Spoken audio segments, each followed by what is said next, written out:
In a world where medicine is promising that we're going to live longer, where we can have healthier lives and perhaps even more enjoyable lives, we actually get stuck on the idea of pollution. Our very way of living is creating more and more pollution, and it's exposing us to chemicals and hazardous waste which we've never seen before.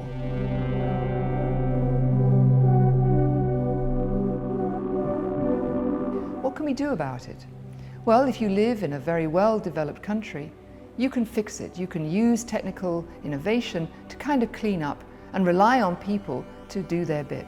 But if you're living in the developing world, not only does poverty affect you, but the actual ability to afford to clean up is a genuine problem. We need to look at alternative solutions. Some that are affordable, some that can be deployed in very, very limited ways to clean up the waste and use it again.